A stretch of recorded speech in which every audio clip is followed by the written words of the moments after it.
What up, guys? It's your boy Nick Mark here. Today we got the Boom Bader and just doing some maintenance on her today. She's about at 2,500 miles. It says on the odometer hit 2,300 exactly last night when I got home.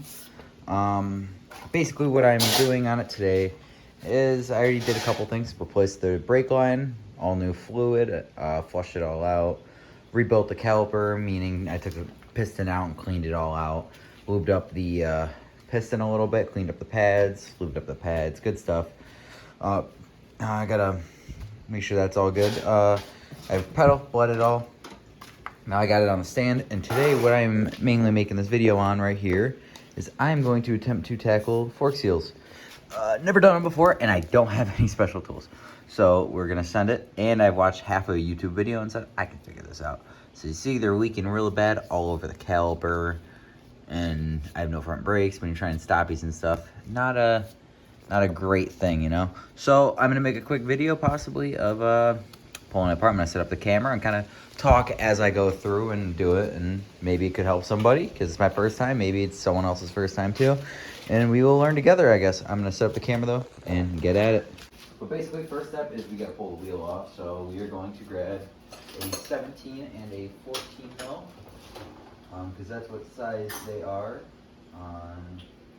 Depending on where my 14 is, we'll see. But I actually haven't pulled this wheel off since I bought the bike. So mainly, my main concern of doing this, I'm gonna show one side. I'm not gonna show both because you do one, you do the other. It's the same exact thing.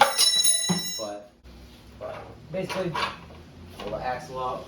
And when you have it out, always inspect it for any bends, especially on clones. This is the stock fork. There's no bends in it, so we're good. And the wheel should just pull right out. You do have your sensor for your speed sensor. Pull that right out, and I think I might actually take this tire off and move it to the back. It's starting to chop up pretty hard, so it's real annoying when you're trying to ride. So I think before we put it back together, we'll do that. But now we do have to pull off the front fender, which does not matter. So on that side, you're gonna have 3 on this side because you have your speed sensor bracket. So boom, boom, boom. I guess that's a little broken because it does not get the best treatment. Nope, there's actually one on the other side too. 3 on each side. I lied. There's that. And now that exposes the Allens we need to get. But nonetheless, any Allens will work. Just gotta loosen them up, and then the fork should be able to slide right out, no problem. And at the moment, we're probably only a couple minutes on this, and we are already pulling off the fork.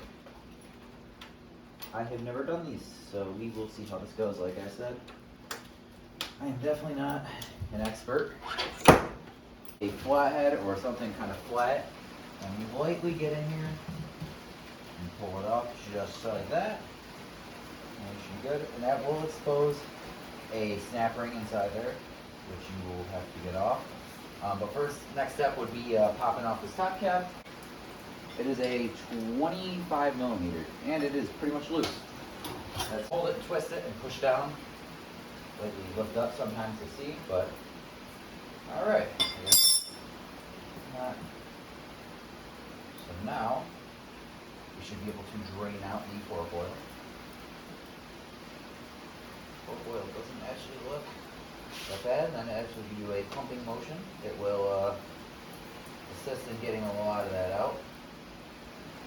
As you can see, kind of sit there and pump her. It's for your cap. It's got a nut right there, and so let me get in the camera so I can show you. That nut, you're gonna have to hold that and hold the top one and actually thread off the top nut, if I'm not mistaken. Just like that. Threads off. See, I mean, shit like this really ain't rocket science. So, get that, and then you're gonna have to screw off the nut as well. And then, before you could just slide it apart, there is that, oh no, I guess you could slide it right apart just like that. And maybe inverteds are a lot easier.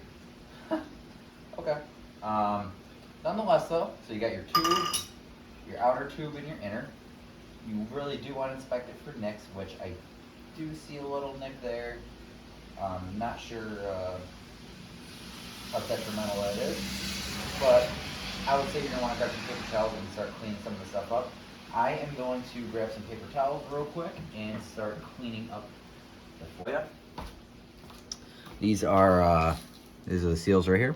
Here's your dust seal, here's your oil seal. Your dust seal, this is the one on the outside that you can actually see, protects dust going in, obviously little stuff, so it doesn't ruin this seal. This is a seal that actually holds your fork oil in.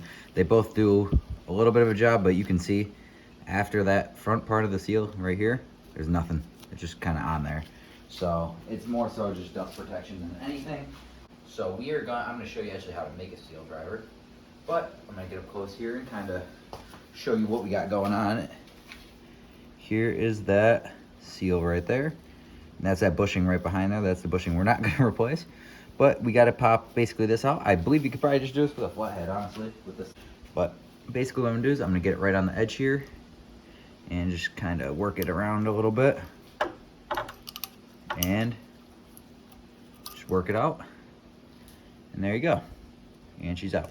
So basically what I'm going to do is put the seal puller right in the edge here and hopefully try to work it around.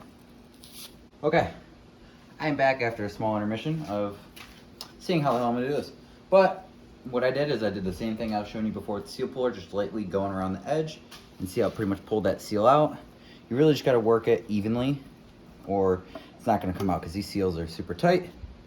But let's take a look here at my seal and you can see my issue right there. Seal was blown to shit. So that would be why it was leaking.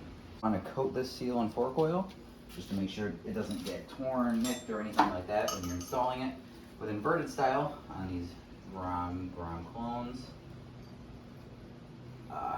Not your biggest worry in the world, but just get everything, make sure it's nice and coated so we don't tear anything, because that is the last thing we want to do. And the way it goes in is the same way it came out. If you didn't pay attention though and you pulled it out already, that's the side that's facing, the side you don't see. So we'll go in like that. What you're gonna do though is you're gonna push it in with your fingers as much as you can, work it around. Make sure it's going in completely flat, just like that. And wow, that rhymed, that should be a rapper. I just watched a random guy on YouTube do this. I'm not sure if it's gonna work, but we're gonna try. So basically the premise of what we're gonna do is we are going to wrap electrical tape as symmetrical as possible around this fork tube until it creates the size of the seal, okay? You want it to be nice and symmetrical as possible, which I am not doing great at here 100%, but we're gonna do our best. And you're basically gonna create a seal driver. But you can see, I'm gonna kind of get close up here and show you. We're building basically a ridge to get it in. As you can see, it is driving that seal right in there. Facing on the ground just like this.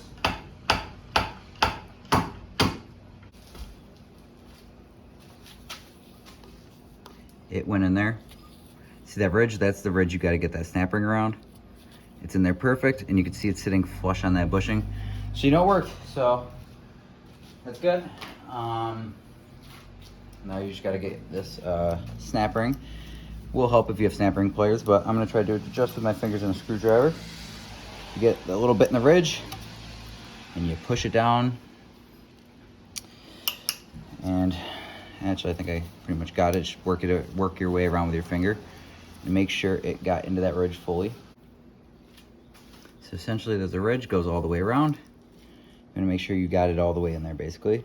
It looks like I got a little debris in there from doing that. So make sure you clean it out and make sure it's okay, because last thing you need is a little piece of debris. Essentially, last step here is going to be sliding the fork tube back down. Well, essentially, you just got to push that dust seal in and fill it up with oil. I'm going to double check and see what these take and how much of oil they actually do take, because I am not sure 100%. Then you just got to put your nut back on here, which I'm going to do right now. Down here,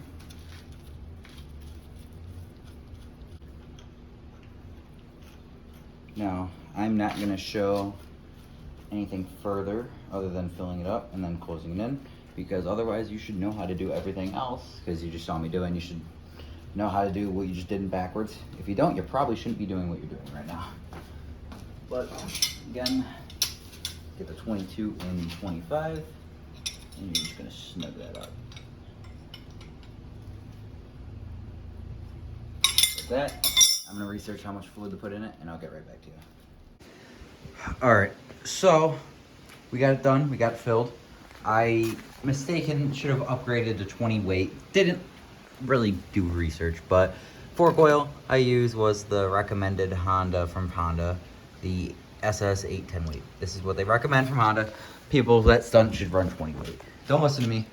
How much you use though is, I guess, the same as 220 cc's, which is the same as milliliters. So I put about 250 in there, give or take. And what I did is, how you do it is, I didn't take a video because I was doing it for the first time, should have. But you grab the top part, you keep it on there, and you just keep pushing that spring in, put a little on, keep pushing it, kind of bleeding it out. And you put the top back on, push on it a bunch of times, lift it up, pump it as like you're riding, and just verify you have no leaks going on. Obviously you gotta drive it to determine that. Time will tell, but as you see here, no residue whatsoever. And that's how you do a fork seal. So obviously same on the other side, minus removing the brake caliper. 2 bolts, you should be able to figure that yourself, you're a big guy. But, so I just gotta do the other side and we're all set. If you liked the video, please comment, subscribe. If it helped you, I'm trying to become the top Grom clone YouTuber, because there's a couple people that do it, but I'm gonna try to be the biggest. Not that it really matters, whatever. But nonetheless, that's how you do a fork seal on your Grom clone, because they do blow out pretty fast, especially if you don't change that factory fork oil, like I mistakenly did not do. Got lazy, so now I'm paying for it in the end. I'm sure those seals will blow out on you no matter what. So I guess time will tell how long this will last, and you guys have a good one. Thank you. Bye.